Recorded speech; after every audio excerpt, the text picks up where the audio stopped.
So I was thinking about this timeline and these traditions that exist across the Old and New Testament. One of them being this tradition of sacrifice, which as I said in other podcasts, essentially is this recognition. Honestly, it's pretty fascinating. It's a recognition that you can do something today to influence something in the future. That's very empowering, and very fundamental. With that said, it's interesting to me that the idea of sacrifice didn't just come about like with Moses and the law. It preceded Moses and the law. In fact, you have to ask yourself, where did that even come from? Like, being a Jew wasn't a something until really Moses brought the law. And that was thousands of years later, by comparison, at least, who knows, at least from, let's say, the days of Cain and Abel, who were the children of Adam.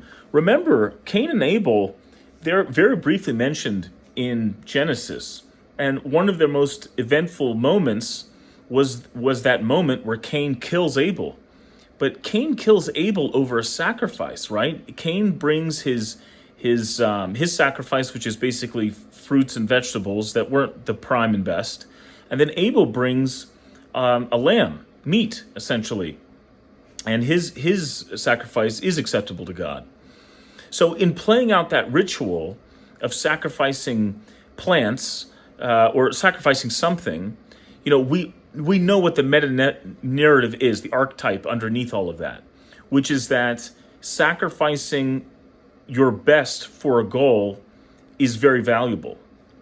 And good things come from that. Now, Cain, of course, kills his brother over that issue. And as Jordan Peterson mentions, which I think is just brilliant, Cain is upset with the ideal of his brother. And rather than rise to the challenge and sacrifice more and do it right, he eventually just says, hey, let's just kill the ideal, which is a scary thought. It's almost like you find yourself, you have a game that you're not very good at. Rather than, play the game, you quit or you kill the game. So that's what Cain did very literally.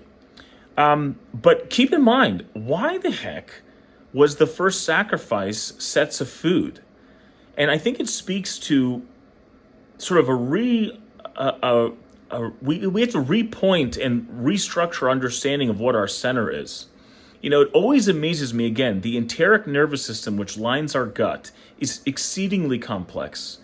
I believe it's something like 30% of all the food we eat is actually just used to digest the food we eat. And there's more bacteria in the microbiome of the intestine than there are cells in our body.